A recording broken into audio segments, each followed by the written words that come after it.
it used to be amped, like your brother Booker T calling Hulk Hogan n-gga, man.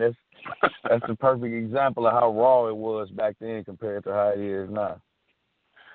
Yeah, it was different time, different age, and it was what it was, man. Nowadays, things to me are so what I call cookie cutter. You know, everything and everybody is similar. That's just me, though. But hey, that's when that happens, Stevie Ray, or other times, when something happens when you guys are cutting a promo. How do you keep a straight face and kind of like kind of bite the corner of your lip from laughing? How does that go down? In all instances, if you're talking about the one with my brother, actually, we were doing a pay-per-view in, I think it was Tupelo, Mississippi, if I remember correctly. And a lot of the stuff that you guys see, we've done early in the day. But when you see them on the television show, it seems like we just not doing it, right before we walk out and, to a match or something like that. But we actually do a lot of that stuff early in the afternoon, way before the guys, in the booth and the guys that take care of all the, tapes and stuff like that, they splice it in to the live show thing. And they do things like that so you don't have a mishap like what you saw with that situation. You dig what I'm saying? That's how you're a professional. And that's why when you a $500,000 show, pay-per-view probably cost between $350,000 way back then, $400,000 to put that one show on for that one night. And you don't want mishaps, So that's the television world, and that's like an engineer for that's when you're doing music. That's their job, to clean up all the excerpts so the song sounds a certain. So it's no different in television. But some of the shit that they did in WCW, some of the people were so inept at what they're doing. We had already did the interview earlier that day, so we were getting ready to go to the ring and wrestle. Now you got to realize, I can't remember who we were wrestling that night. But, we go over these matches and stuff in the back with whoever we're wrestling with, and they can, have an agent that will, set up everything, and they want you to put the match together, and you guys come up with stuff. So actually, that's what's on your mind. What's on your mind is, okay, we're going to do this and we're going to do that, and okay, if it's some guys we've been working with, it's easy. But if it's guys that we haven't been working with, then we have to go over it and keep that stuff in our heads. So it's kind of like somebody saying, okay, I want you to, these are the words I got for a commercial right here. I want you to study them for like 10, 15 minutes and then go do the commercial. You dig what I'm saying? Well, some people are very, very good at that. An actor would be able to remember stuff. But when you're trying to remember a whole match between four people, you got 50,000 things to do. So we're getting ready to go to the ring. Just going to spell the whole thing out to you so you'll know. He just asked me about keeping a straight face. We're getting ready to go to the ring. One of the guys, production guys, comes up and say, hey, Harlem Heat, you guys got to redo the interview you guys did today. I'm like, we did that stuff hours ago. Well, somebody messed something up and they want you to redo it again. Okay, well, we're talking about the same thing. I can't remember what we talked about earlier. No, they want you to talk about something else. What the fuck, man? Right, they hit y'all with that. No, you just don't do that on a pay-per-view. You don't do it. Yeah. It leaves a chance for what? A fuck-up. Yeah. Big-time television. This it's not a room like people think it is. This is fucking real shit. Right. So this is a live fucking television show. But anyway, go, holy shit, man. And what we're trying to do, we're getting there, we're in the corner, we're trying to think, keep in my mind, we're going over the match with each other. Okay, you're going to do this, and you're going to do this. And then my brother's like, okay, I'm going to do this, and you come in and blah, blah, blah. Okay, yeah. Then, This is the fucking shit people don't know about, man. This shit is mind-wrecking. But anyway, we go set up. They got a place set up with me and Gene to do the interview. Now we're talking about Hulk Hogan. I'm like, damn, we ain't got a damn thing to do with Hulk Hogan. What the fuck we talking about Hulk? You know? So my brother goes, so I'm like, okay, what are we going to say? Me and my brother going over, what are we going to say? He's like, okay, I'm going to say this.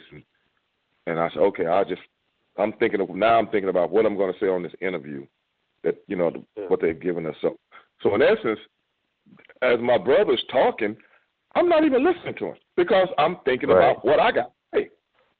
You know, right. Subconsciously, I'm not even there.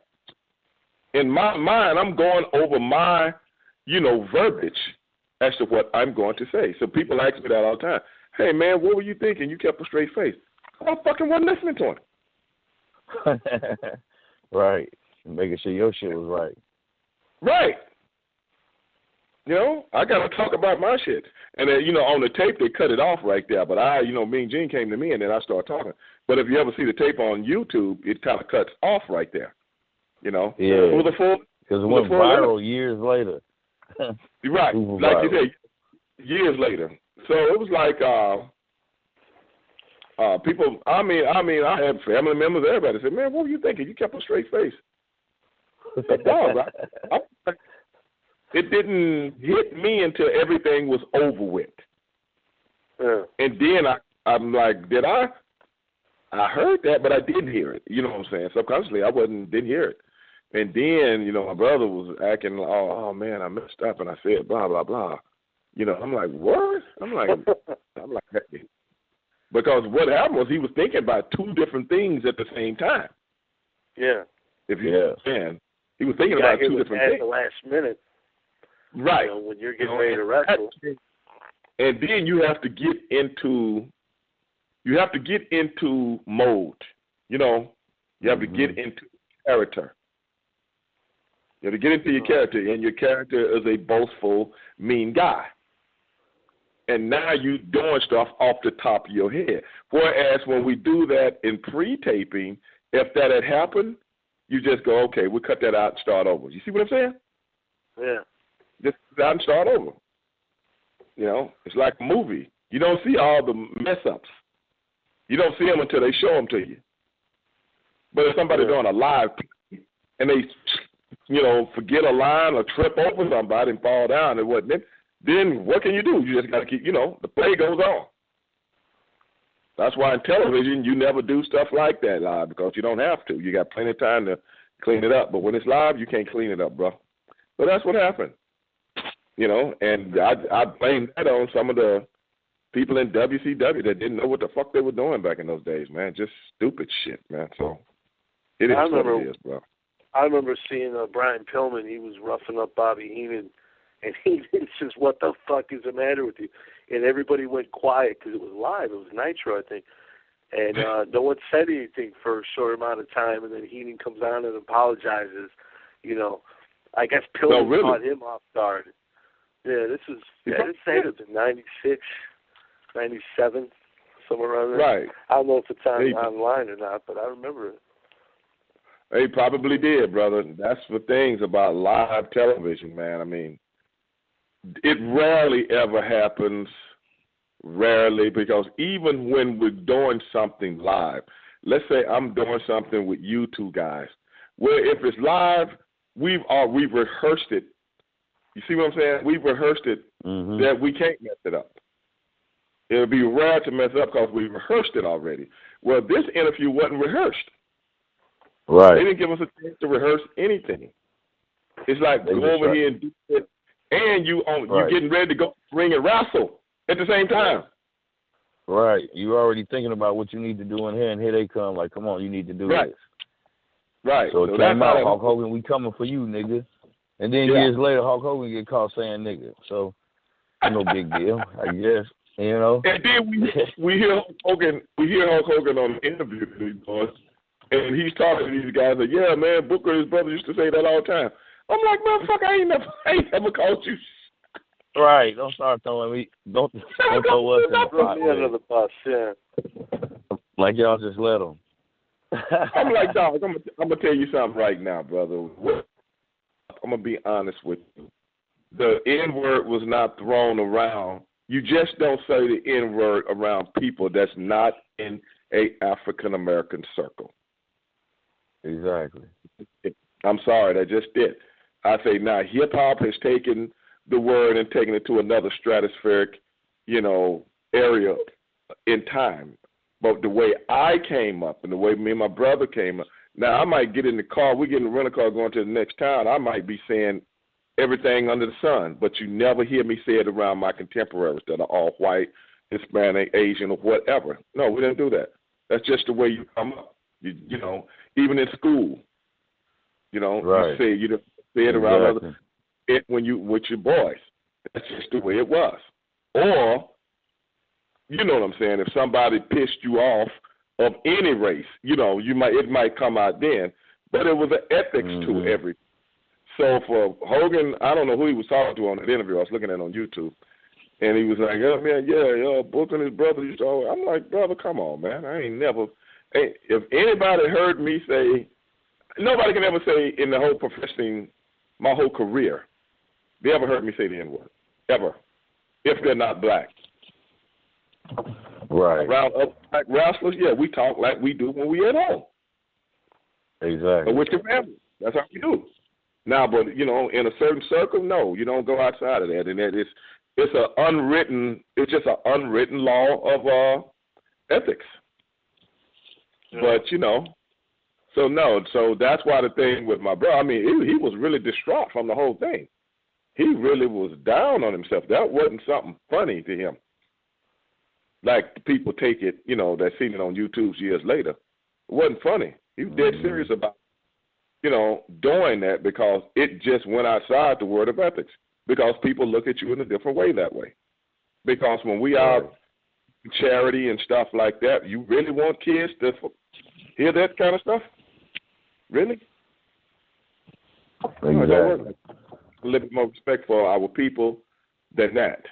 So he was really down on himself, man, and all the boys got a big kick out of it. All wrestlers, they loved it. It was just so funny to them. And I'm like, I couldn't believe so, man. I said, look at all these white guys, man. They really thought, this is a word I hear on a daily basis that I use on a daily basis. Not around them, but they were, oh, man, it was just a jubilant next night when we had to go do Nitro. And boy, I wish I had a camera, phone camera back in those days. Mm-hmm. And Randy Savage, he was the ringleader. Macho Man Randy Savage, he was the ringleader. So we're in catering the next day before a show. Everybody eats it and stuff of that nature. And my brother's still kind of down about the whole thing, man. He's really distraught about the whole thing. And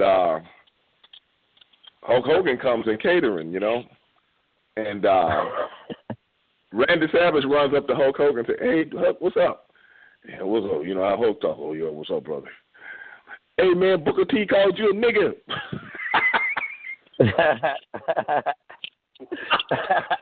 Oh, my gosh, man. I wish I had a camera, man. I've only told this story one time. And all the guys, all the rappers laughing and stuff, man. He just wanted to get Hogan, see what he thought, and see his face. Because, and then Hogan, I'm sitting over there on the side like, oh, man, this Randy Savage, he's something else, man. And Hogan getting his food, he get a plate and some food, and he starts getting his food from one tray to the next, and he was like, oh, yeah, he called me a nigga. He said, well, that's cool. At least I'm a good nigga.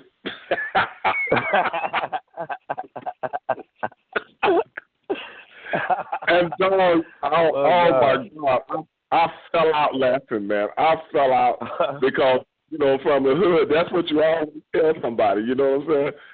And, man, do you know, that ended it. That ended it right there. He just shut all the boys down. He just shut Randy Savage ass down by saying that one statement. It was over with. We never heard about it. We never heard about it. It came out on YouTube years later.